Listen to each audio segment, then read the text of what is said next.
Golden State Media Concepts Sci-Fi Podcast. Together we dive into the world of sci-fi and science fiction. From episodes of Star Trek, Star Wars, to The Walking Dead, Resident Evil, all the hot new science fiction movies from the backdoors of Marvel or DC. The Golden State Media Concepts Sci-Fi Podcast. You'll never look at science fiction the same way again.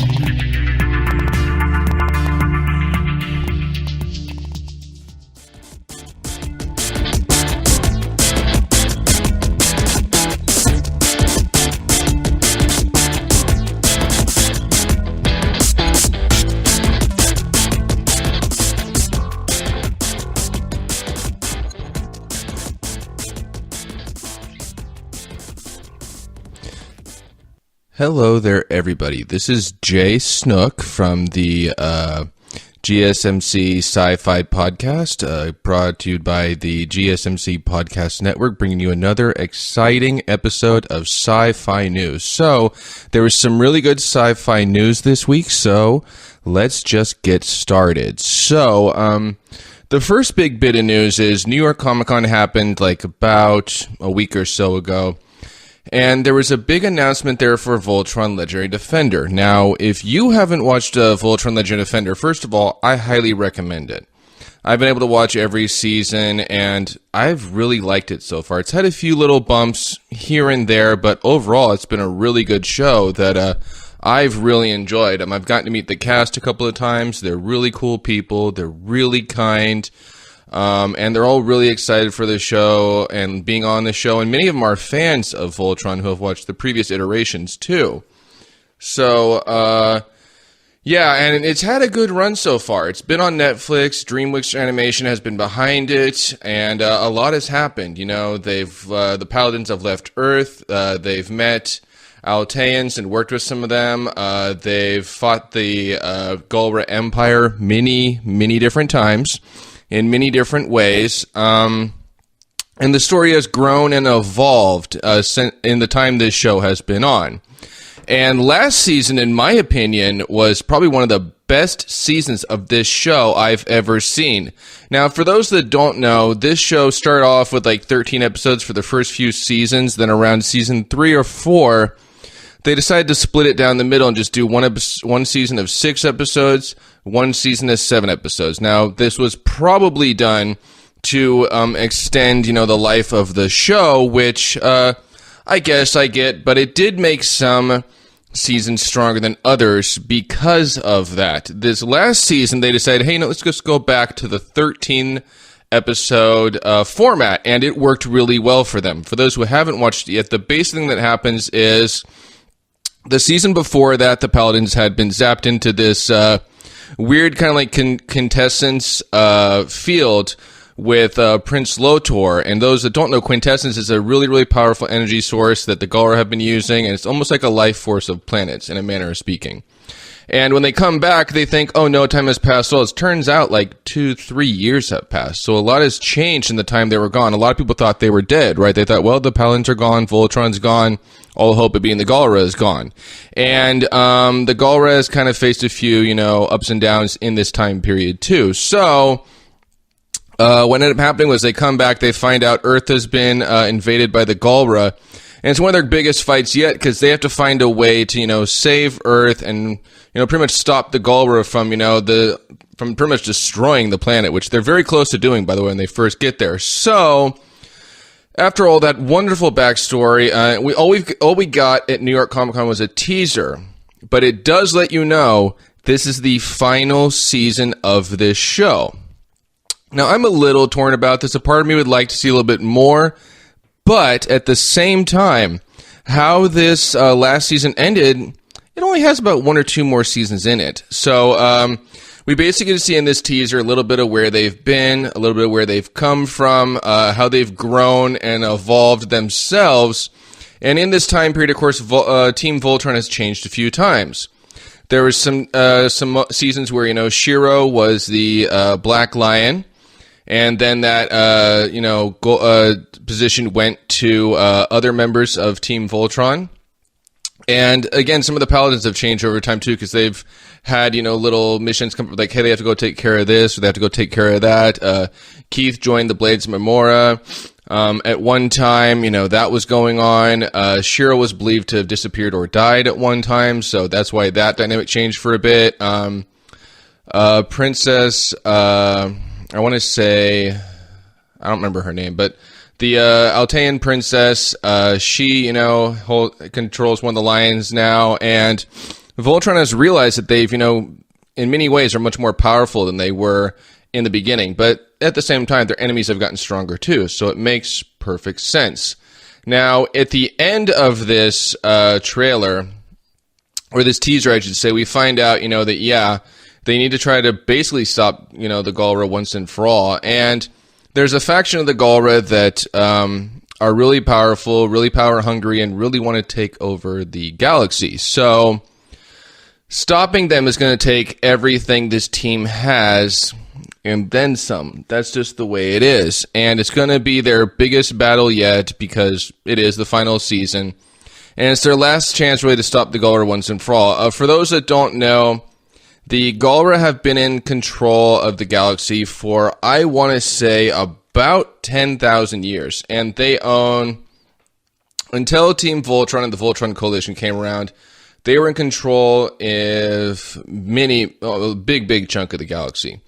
And for a time there, people didn't believe, hey, you know what, we're going to be able to, to stop, the Galra, because they just were like, they're too powerful. But Voltron, and Team Voltron came and gave them all hope. Now, in the last season, again, some of that hope was gone, because Voltron's gone, Team Voltron's gone, the Coalition is now gone with it, and what are we going to do now? And, so there's still a lot of rebuilding to do, but as the end of last season showed, that has already begun. And it also seems like the Galra may be using a new tactic. As we saw again at the end of last season, there was this weird robot suit of sorts that they fought, and inside, for some reason, was an Altean. Altean was powering it up, which is very mysterious, very peculiar. In one of the seasons, I believe it was the season before it, the Blade Memora and some of Team Voltron found out, hey, there's still some Alteans around. It was believed at one time that their world had been destroyed by the Galra, so that was not true. I believe it was in a few seasons ago, maybe even the last one or two seasons, we got to see the Galra homeworld and what happened to it. So we got to see that, and we have to remember, too, in this, whole Voltron Legendary Defender universe, there still is this, and I believe her name was, I want to say it was Witch Haggard, is, wonderfully voiced by Cree Summer, by the way, is still out there. They had found this, quintessence type thing that made Allura, Princess Allura, that's her name, a bit stronger and able to do, Altean alchemy, which has been a great skill to have. Her dad had it, and now she found a way to get it. And so, at the same time, Witch Haggard found this, field, so she's still out there. And last we saw her, she looked very different, and she is probably much more powerful at the same time. So she may show up this next season. Who knows? So all we know for sure is that the last season is coming. It will be the kind of last hurrah for this show. It doesn't mean that the Voltron shows are over. It just means that this show is coming to its conclusion.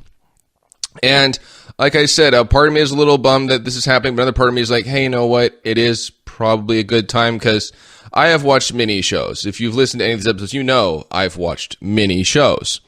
I've watched shows that have ended too soon. I've watched shows that ended just right. I've watched shows that go on for too long. It's just the truth. I've had all this happen. And I think Voltron Legendary Defender has hit a point where, it's had a good run. It has. It's covered a lot of really good stories. It's put a lot of really cool new twists on this. Again, I'm not someone who's really watched the previous iterations of Voltron cartoon shows. I've heard there's been some good, some bad. But I'm not, I haven't really had a chance to watch them. And this, I believe, is going to premiere on Netflix December 14th. I don't know how many episodes it's going to be. If it's going to be 13, if it's going to be 26, if it's going to be, around there, I don't really know. But I do know is that is when this show is going to have its final season. And yeah, it's the same cast and crew. And I would highly recommend, if you have not had a chance to watch Voltron Legendary Defender, watch it. They're usually about 20-something minutes each. It's an amazing show. I've been watching it from the beginning. The cast is really, really good. The characters are really, really good. Some of the villains are even really, really good. And just the adventure it takes you on, all the different places of the universe you get to see are really, really cool. And there's been some really clever episodes thrown in there that don't necessarily seem to make sense to the, main story at first.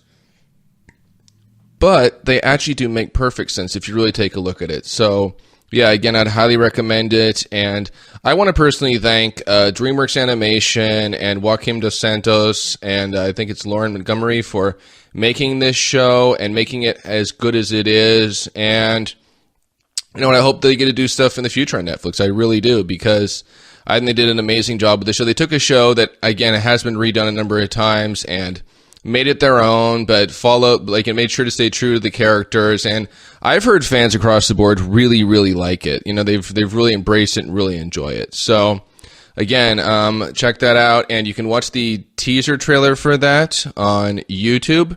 And hopefully in the coming next month or so, we'll maybe get a better trailer just to get a more idea of what's going on. So we're going to take a short break now, and we'll be back with you in a few moments with more sci-fi news. Want to find out what movies to go see? Then check out the GSMC Movie Podcast. It's your ticket to the latest movies, whether it's a new blockbuster event, romantic, comedy, or action flick. This show has got it all covered. They talk some what to go see now, don't bother, what's hot on Netflix, and everything in between. That's gsmcpodcast.com/movie-podcast. When it's all about the movies, it has to be this new show. Don't forget to like them on Facebook and follow them on Twitter. Visit gsmcpodcast.com for more info.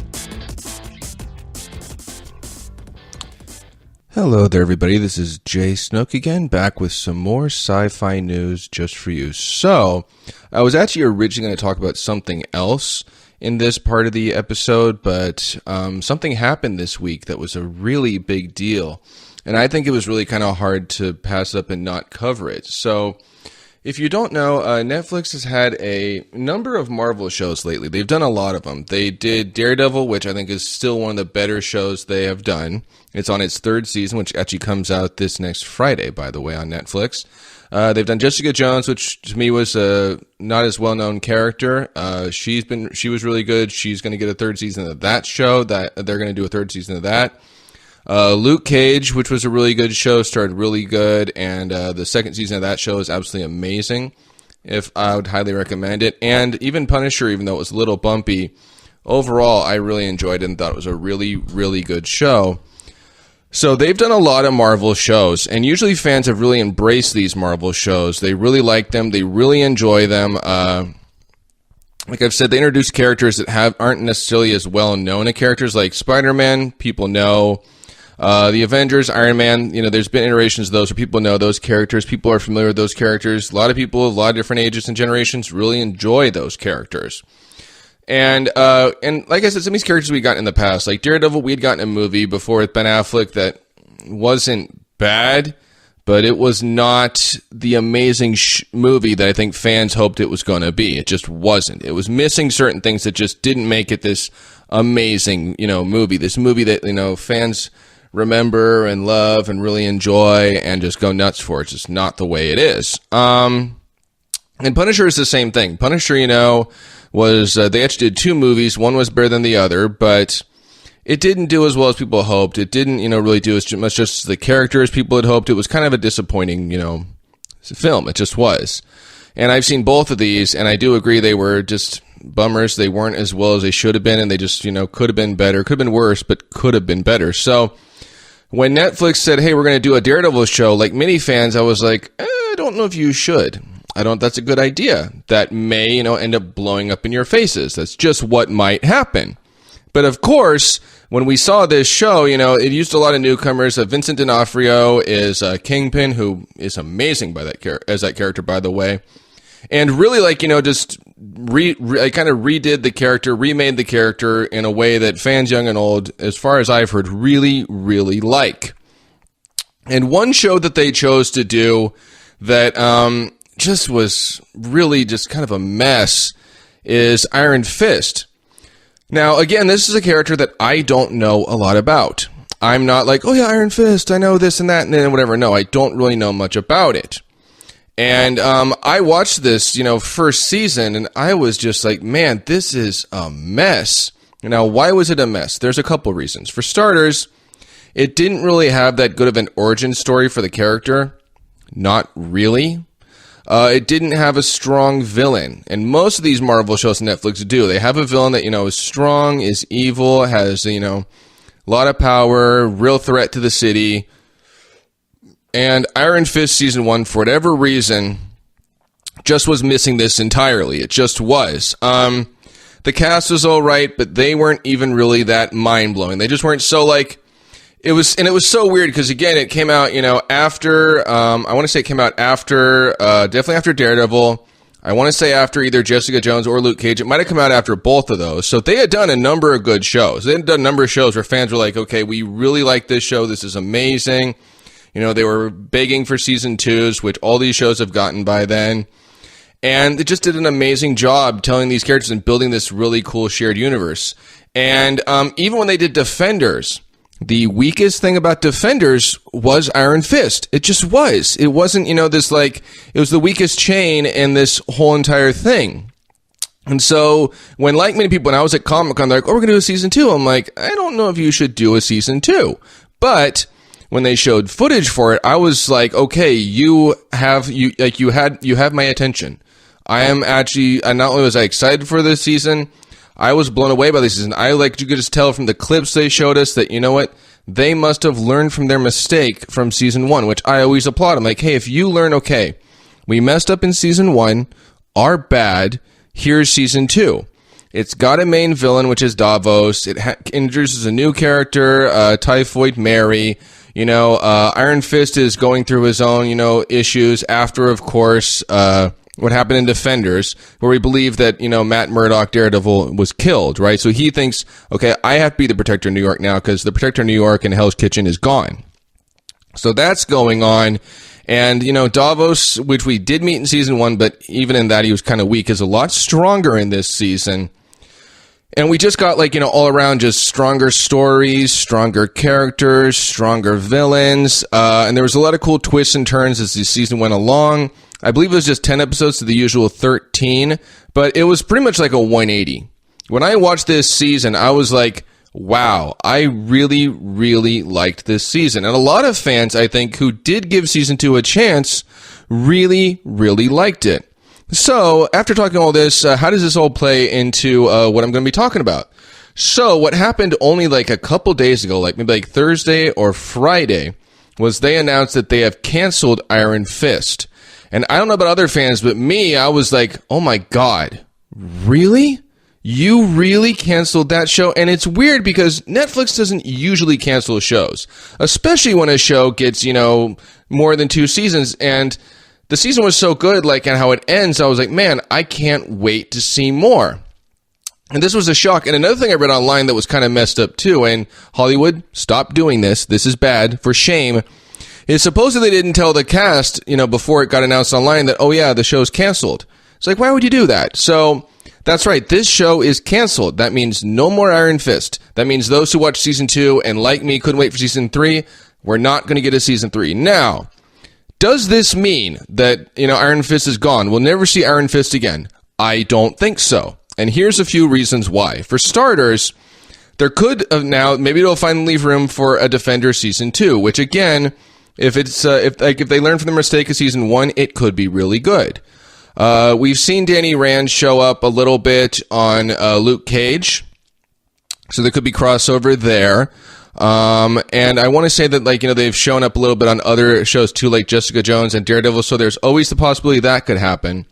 And I believe there's also a few other shows, like Heroes for Hire, or like, I know that Heroes for Hire is one they could do, so there's that option. So, in a weird way, this might be bittersweet news, because it's like, hey, yeah, that show may be over, but it doesn't mean Iron Fist's story is over. It doesn't mean we're never going to see Iron Fist again. It just means, hey, it opens the door for maybe Iron Fist to show up in a different way, and who knows? Maybe Iron Fist will be better in those ways. Also, you have to remember, Disney is doing a streaming service sometime next year, so maybe they'll bring him back on that, or maybe, somehow he'll come back in some way like that. And I think there's like one or two other shows he could show up to as well. So, and I think why this happened, at least I think, this is my opinion, why I think this happened is just because of how weak season 1 was. Because I know a lot of people, watched season 1, and I also believe there are people who watched season 1 and kind of just after that just, wrote the show off. I was able to get through season 1, but it wasn't easy. It just wasn't. Some of the episodes dragged on. Some of the episodes were really weak. The whole season itself as a whole was just weak. So it was hard to get through it. I'm not going to lie. And I can understand some people being in that same boat. So maybe what Netflix did was they weighed the options. Okay, season 1, really, really bad. Season 2, much better. But by the time of season 2, too many people may have wrote it off already. So that may have happened. So that may have been the reason this happened. And you know what? Like, maybe it was, in the end, it will be a good thing. I don't know. But like I said, for like many people, I was shocked. I was like, man, I didn't see that coming, because Netflix usually tries not to do that. And they haven't done it yet with their Marvel shows, by the way. They haven't. That's like some of their, like, really strong properties right now. It just is. Like I said, all those shows, Jessica Jones, Luke Cage, Daredevil have all done really, really well. And it doesn't even take that long for them to get, announcements of other seasons. Like even when they did Punisher, it didn't take too long for like, oh, we're doing a season 2 of that. Which, again, Netflix, I hope it's better than season 1. I hope that, you make it stronger and more powerful, because Jon Bernthal is good as Punisher. I just want to see, a better Punisher season 2. So yeah, this was some really shocking news. This was some big news, but those who are fans of season 2, and if you haven't watched season 2, I highly recommend it. It was an amazing season. They did a really, really good job. And like I said, they just, in a nutshell, learned from their mistakes of season 1. They really did. So, we're going to take ourselves another short commercial break right now, and we'll be back with you in a few moments with more sci-fi news. Tired of searching the vast jungle of podcasts? Now listen close and hear this out. There's a podcast network that covers just about everything that you've been searching. Hey! The Golden State Media Concepts Podcast Network is here. Nothing less than a podcast bliss with endless hours of podcast coverage. From news, sports, music, fashion, cooking, entertainment, fantasy, football, and so much more. So stop lurking around and go straight out to the Golden State Media Concepts Podcast Network. Guaranteed to fill that podcast itch. Whatever it may be. Visit us at www.gsmcpodcast.com. Follow us on Facebook and Twitter, and download us on iTunes, SoundCloud, and Google Play.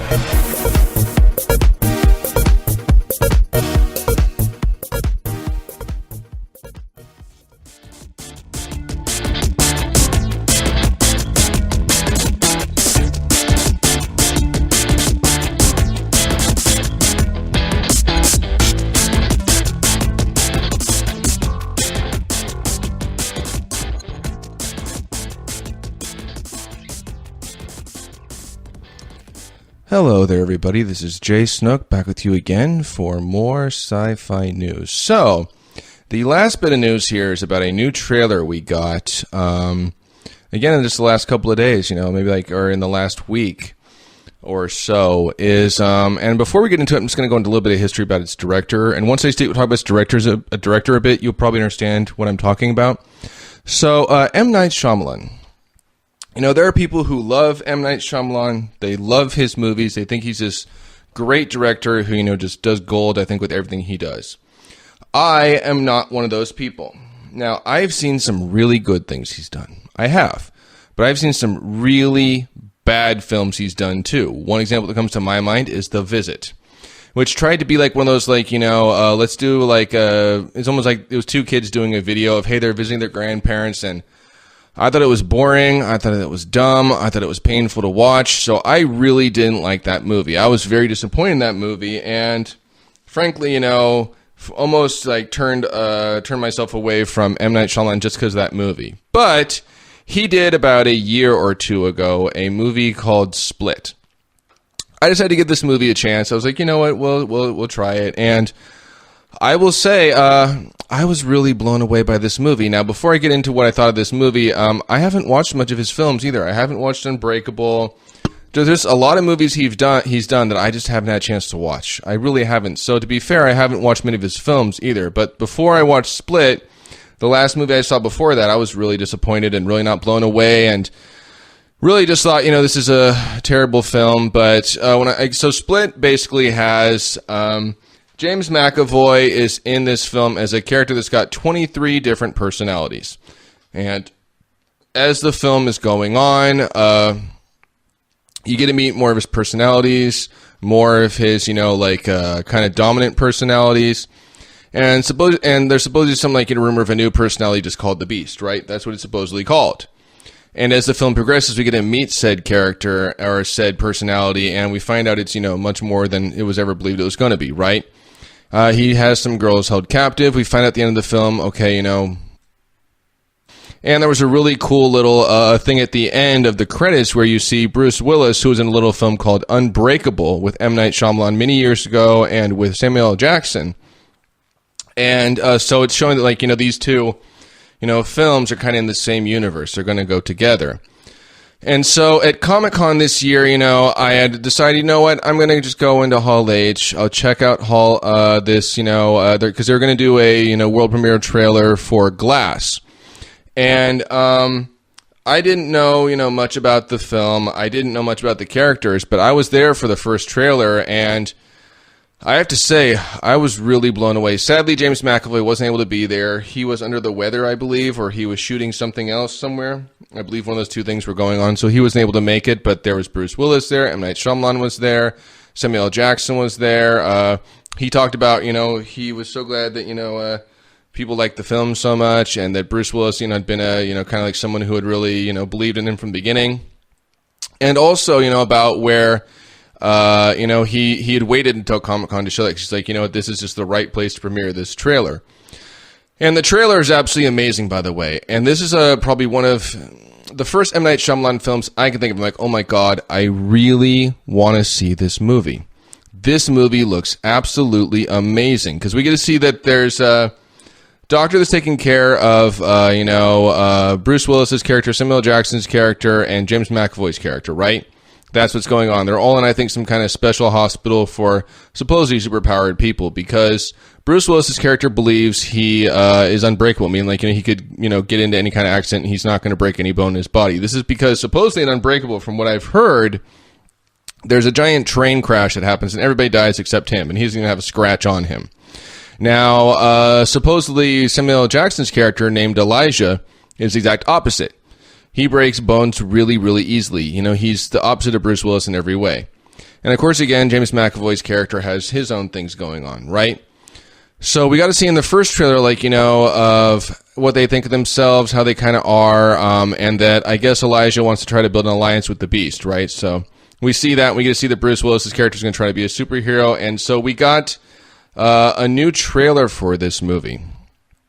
And we get to see, a bit more of Samuel L. Jackson's character in action, a lot more of James McAvoy's character, kind of a radical therapy that the doctor tries to do on Bruce Willis's character and on James McAvoy's character. We actually get to see some personalities of James McAvoy's character that we haven't seen before. And, there's a lot of action in this trailer. There's a lot of suspense. There's a lot of drama. There's a lot going on in this trailer, and like I said, we get to see new things in this trailer that we have not seen in previous trailers. So this trailer is a really big deal.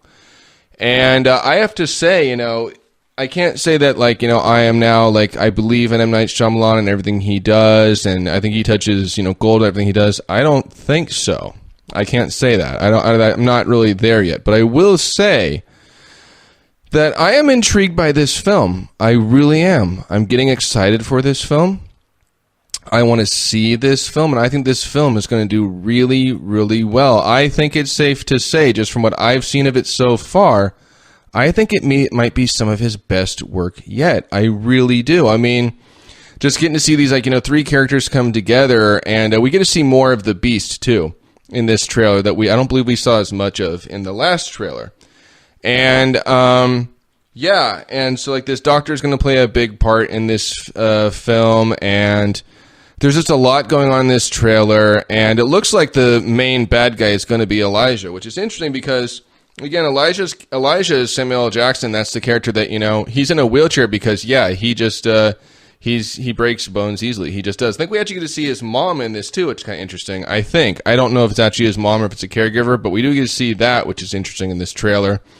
And we get to see the part 2 where he's been in this place by himself forever, and now, they add Bruce Willis's character, and they add James McAvoy's character. So, I'm going to need to see Unbreakable. I've heard good things about it. I've heard it's a really good film, just I have not had a chance to sit down and watch it yet, but it might be a good idea for me to do it before this film, because I'm sure there'll be throwbacks to that film. I'm sure that's going to happen. And I don't think M. Night Shyamalan has done that much before. Maybe I'm wrong. I really don't know, but I'm not sure if he's done throwbacks to previous films and new films. I'm just not sure.